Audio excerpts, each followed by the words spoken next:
दूत चिंतन श्री गुरुदेव दत्त श्री स्वामी समर्थ। तुम्हा सगळ्यांचं आपल्या चॅनलमध्ये खूप खूप मनापासून स्वागत। उद्यापासून तुळशी विवाह सुरू होणार आहे। तर आपल्याला 2 तारखेपासून ते 5 तारखेपर्यंत आपल्या घरात तुळशीचं लग्न थाटामाटात लावायचं आहे। आता सगळ्याच घरात तुळशी विवाह होतो असं नाही, पण बऱ्याच कमेंट्स आल्या की ताई आम्हाला नव्याने करायचं आहे, आम्ही करू शकतो का? नक्कीच तुम्ही करू शकता, पण काही कारणांमुळे जर तुम्हाला तुमच्या घरात तुळशीचं लग्न करणं शक्य होत नाही, तर तुम्ही तुमची तुळस घेऊन कुठल्या पण मंदिरात जाऊन जिथे सामूहिकरित्या लग्न केलं जातं किंवा मंदिरात लग्न लावलं जातं तुळशीचं बाळकृष्णासोबत, मग अशा ठिकाणी सुद्धा तुम्ही तुमची तुळस घेऊन जाऊ शकता आणि तिथे आपल्या तुळशीचं लग्न लावू शकता। पण जर तुम्ही घरात केली तर अतिउत्तम। आता तुम्हाला काय करायचं आहे तर बघा, जेव्हा आपण तुळशीचं लग्न लावतो, भले तुम्ही घरात लावणार आहात, मग तुम्ही कोणी 2 तारखेला करणार, कोणी 3, 4, 5 ह्या दिवशीपर्यंत जे कोणी लग्न आपल्या तुळशीचं लावणार असेल त्यांनी काय करायचं आहे, जर तुम्ही घरात तुळशीचं लग्न लावणार असेल तरी उत्तम, नाही तर तुम्ही मंदिरात लावणार असेल तरी उत्तम। तुम्हाला जे योग्य वाटतं ते तुम्ही करावं। पण तुळशीचं लग्न लावल्यावर म्हणजे अर्थात तुळशीचं लग्न मंगलाष्टकाशिवाय आपल्याकडे लग्न पूर्ण होत नाही, तिथे मंगलाष्टक सुद्धा केलं जातं आणि त्याच्याबरोबर तुळशीवर अक्षता सुद्धा अर्पण केल्या जातात। बऱ्याच वेळा असं होतं की ताई माझ्या मुलाचं लग्न करायचं आहे, मुलीचं लग्न करायचं आहे आणि लग्न होत नाही आहे, तर आपण बघा रुक्मिणी स्वयंवर हा सुद्धा ग्रंथ वाचत असतो आणि जे कोणी तुळशीच्या लग्नाला हजेरी लावतं, ज्यांना कोणाचा लग्न करायची इच्छा आहे तर त्यांनी नक्कीच मंदिरात जाऊन किंवा अगदी तुमच्या घरात जरी तुम्ही तुळशीचं लग्न करणार असाल तरी तिथे आपल्या मुलाला किंवा आपल्या मुलीला तिथे बसवावं आणि त्यांचं सुद्धा लग्न लावावं।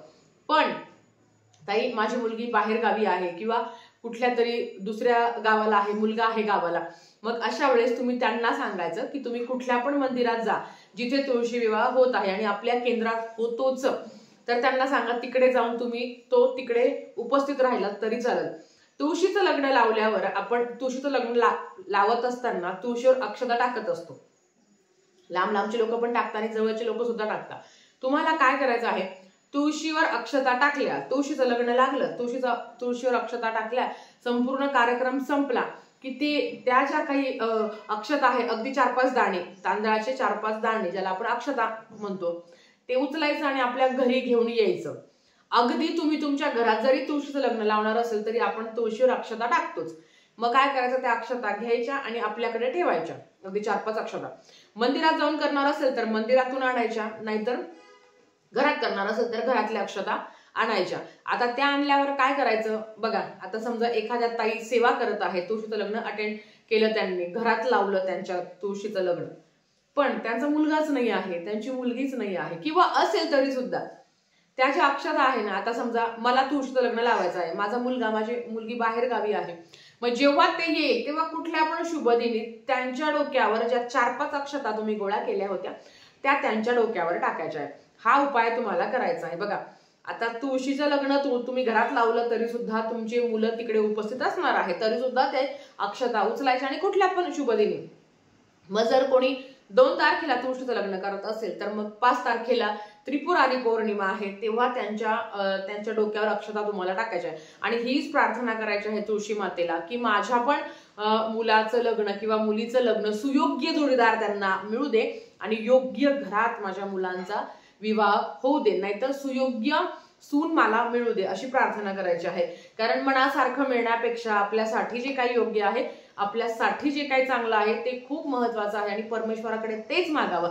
कारण आपलं चांगुलपणा किंवा आपल्यामध्ये आपल्यासाठी काय चांगलं आहे हे परमेश्वराला जास्त माहिती आहे, म्हणून ही तुम्हाला प्रार्थना करायची आहे। बघा आता समजा जर तुम्ही केंद्रात तुम्ही गेलात आणि तुळशीचं लग्न आई गेली, वडील गेले, पण मुलगा नाही आहे, मुलगी नाही आहे, मग त्या अक्षता घेऊन यायच्या आणि कुठल्या पण शुभदिनी, मग गुरुवार असो, कुठला तरी कार्यक्रम असो किंवा कुठला तरी पौर्णिमा आहे, दुर्गाष्टमी आहे, कुठल्या पण शुभदिनी आपले मुलं आले तर त्यांच्या डोक्यावर अक्षता, ज्या पद्धतीने आपण नवरदेव नवरीच्या डोक्यावर अक्षता टाकत असतो त्या पद्धतीने टाकायचं आणि प्रार्थना करायची, तुळशी मातेला प्रार्थना करायची। आणि ते अक्षता उचलून आणत असताना सुद्धा तुळशी मातेला प्रार्थना करायची असते की मी तुझ्या अक्षता घेऊन चालली आहे, माझ्याही घरात लवकर मंगल कार्य घडू दे। कुठली पण वस्तू देवाला अर्पण केल्यावर देवाची जेव्हा घेतो तेव्हा त्यांना विनंती करायची असते, त्यांना प्रार्थना करायची असते की मी ह्या कामासाठी ह्या अक्षता घेऊन चालली आहे आणि नंतर मग तुम्ही त्याच्यामध्ये म्हणजे मी जे काही प्रयत्न करत आहे मुलाचं लग्न मुलीचं लग्न तर त्याच्यामध्ये मला यश येऊ दे अशी तुम्हाला प्रार्थना करायची. हे समजलं. आता या तुळशी विवाहाच्या कालावधीमध्ये बघा महिला कधीच तुळस तोडत नाही कारण ती सौभाग्य देणारी आहे. महिलांनी कधीच ह्या 5 दिवसाच्या कालावधीमध्ये अजिबात कोणीच तुळस तोडायची नाही आपल्या घरातली. आता या मला अर्पण करायची आहे कारण अर्थात वैकुंठ चतुर्दशी आहे, हरिहर भेट आहे, अतिशय सुंदर असा सण आपण साजरी करणार आहोत. त्याच्यासाठी सुद्धा विकत आणायची. आता आजही तोडू शकत नाही, तुळस तोडायचीच नाही आहे, पुरुषांनी नाही महिलांनी नाही, कारण तुळशीचं आपण लग्न लावणार आहोत म्हणून तिला ती तोडायचीच नाही, मग तुम्ही विकत आणायची आहे. मग काय करायचं, ह्या 5 दिवसांमध्ये म्हणजे 2 तारीख 3 तारीख 4 5 या 4-5 दिवसांमध्ये तुम्हाला काय करायचं आहे, एक लाल दुपट्टा असतो बघा, आपण जेव्हा कन्यांचं पूजन करतो त्यांच्या डोक्यावर लाल कलरची चुंदरी असते, जी नवरीची आपण देवीला आपण चुंदरी अर्पण करत असतो, ती लाल कलरची चुंदरी घ्यायची आहे. इथे स्क्रीनवर दिसेल तुम्हाला. तर ती लाल कलरची चुंदरी घ्यायची आहे, अगदी ती 10 रुपयाला कुठे पण मिळते आणि ती ना आपल्या तुळशी मातेला अर्पण करायची आहे, लाल कलरची चुंदरी.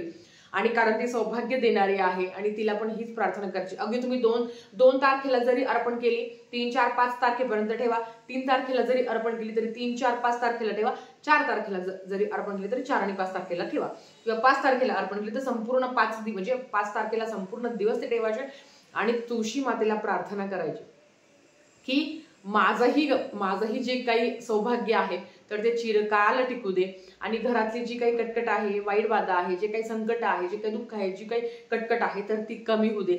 ह्या 5 दिवसामध्ये ना भगवान विष्णूंचं जर प्रिय व्हायचं असेल ना, प्रिय होणं म्हणजे काय की एखादा असतो बघा की आपण त्यांची खूप सेवा करतो, ते संपूर्ण जगाचा कारभार ते सांभाळतात, ते तुम्हाला आणि मला का सांभाळणार नाही. आणि भगवान विष्णूंचं जर प्रिय व्हायचं असेल तर ह्या 5 दिवसाच्या कालावधीमध्ये आपल्याकडनं तुळशीला कुठल्याही प्रकारची इजा होणार नाहीये, तुळशीचा मान सन्मान करायचा आहे ह्या 5 दिवसामध्ये. अर्थात 2 तारखेला तुम्हाला करता नाही येणार कारण 2 तारखेला एकादशी आहे, पण 3 4 आणि 5 ह्या 3 दिवसाच्या कालावधीमध्ये तुळशीला कच्चं दूध अर्पण करायचं आहे. कच्चं दूध तुळशीला अर्पण करायचं आहे.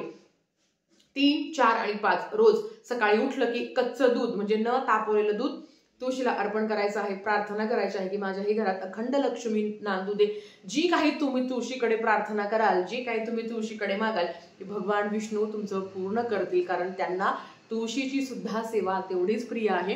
आणि आपण जर तुळशीला प्रिय केलं, जर तुळशी माताची सेवा केली तर त्यांचे आपण प्रिय होतो. म्हणून ज्या काही उपाय ज्या काही सांगितलं आहे ते करण्याचा प्रयत्न करा आणि नक्कीच 2 3 4 5 तारखेपर्यंत रोज आपण तुळशी समोर दिवा लावतो शुद्ध गायच्या तुपाचा, तरी सुद्धा या 4-5 दिवसामध्ये न चुकता तुपाचा दिवा लावायचा, सकाळी कच्चं दूध अर्पण करायचं आणि ओम नमो भगवते वासुदेवाय नमः या मंत्राचा मंत्र जप करावा. तुळशीला प्रदक्षिणा घालावी, जे करणं शक्य होईल तुम्हाला तेवढं करावं. पण तुळशीची जास्तीत जास्त सेवा, आणि अर्थात तुळशी समोर बसून आपण भगवान विष्णूंची सेवा करत असतो, म्हणून मग तुम्ही विष्णू गायत्री मंत्र किंवा ओम नमो भगवते वासुदेवाय नमः जर ज्यांची इच्छा असेल त्यांनी 1000 भगवान विष्णूंचे तुम्ही नावं घेऊ शकता. विष्णू सहस्त्रनामावली तुम्ही पठन करू शकता, विष्णू सहस्त्रनाम तुम्ही पठन करू शकता, व्यंकटेश स्तोत्रम तुम्ही पठन करू शकता. जे तुम्हाला शक्य होईल तेवढं तुम्ही करू शकता. दिवसभरात कधी पण चालेल, पण जेव्हा दिवा लागण्याचा वेळ होतो तेव्हा ओम नमो भगवते वासुदेवाय नमः या मंत्राचा जास्तीत जास्त मंत्र जप करावा. तर आजच्यासाठी फक्त इतकंच. झालेली सेवा स्वामींच्या चरणी मी रुजू करते आणि आजचा व्हिडिओ इथेच थांबवते. आवडला असेल तर लाईक शेअर सबस्क्राईब करा. भेटूया परत अशाच एका नवीन व्हिडिओ सोबत. तोपर्यंत श्री स्वामी समर्थ.